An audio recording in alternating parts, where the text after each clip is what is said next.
Make sure you get on with them.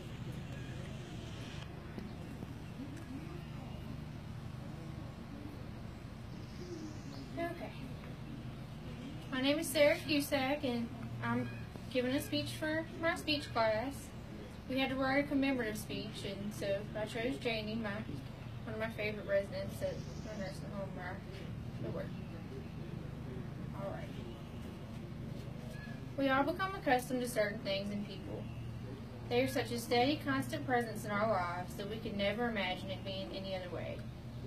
We don't mean to take good things for granted, but inevitably we all do. It's just in our nature as human beings. Such was the case with me and one of my favorite residents at the nursing home where I work.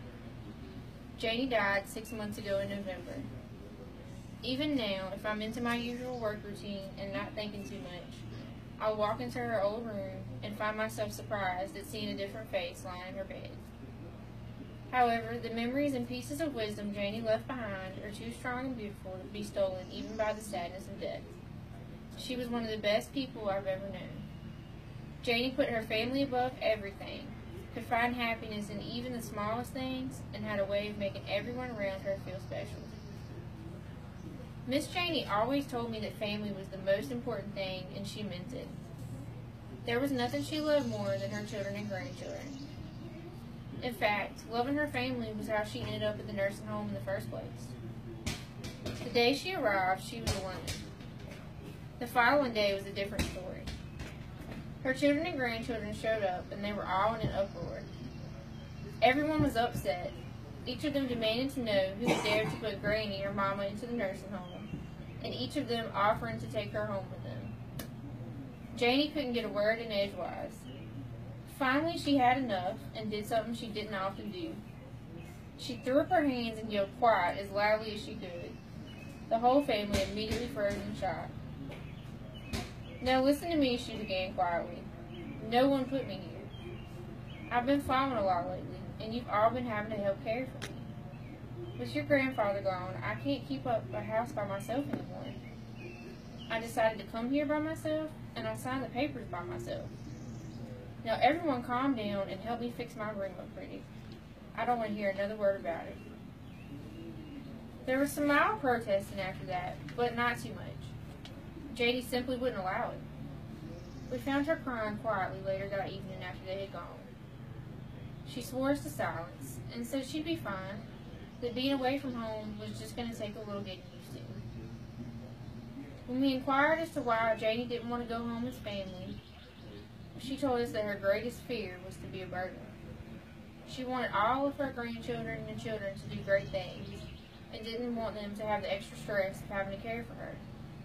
She said she would find a way to enjoy living in the nursing home. Janie was one of the most positive people I have ever met. She was right. She did come to enjoy living there. The smallest things delighted her, and she helped all of us to find joy in small things as well. She would often stop to show me something. A bright yellow fence just outside her window, a bracelet her grandchildren had made for her, or even just a particularly delicious looking piece of chocolate pie. Her prized possessions were the 2 pairs of shoes she acquired when her granddaughters signed her out for the day and took her on a shopping trip to Kmart. On the weekends I worked, she would always have me take them out and try them on her, just to see if they still fit good. She had a pair of pretty purple slip-on shoes and a pair of strappy gold sandals.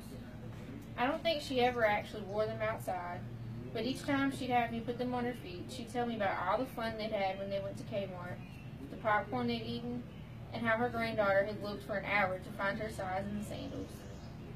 Then she would tell me all the amazing places she planned on wearing her shoes, and ask my advice on which of her outfits they would match best with. Her joy was contagious, and I found myself in a better mood each time that I worked with her. Miss Janie had a way of making each of us at the nursing home feel special. She was always there to give us advice when we needed it and to encourage us. She would remember if we had a special occasion coming up and would always ask to see pictures. Janie was one of the reasons I went back to nursing school.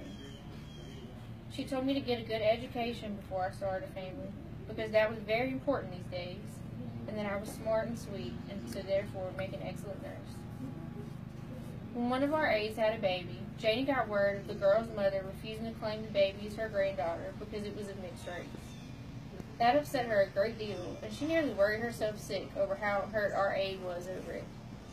She immediately decided Bella would be treated as her granddaughter. Janie sent word to her son with detailed instructions, and soon after, presented baby Bella's mother with a blanket she had crocheted for her, a small pink outfit, and a loving handwritten card. The aide was moved to tears. It seems to me there wasn't a single person that felt unloved or unwanted when they were with Miss Janie. Janie's passing was very sudden and shocked all of us. I, along with several other aides and nurses, attended her funeral. Most everyone there had a story to share about her kindness and wisdom.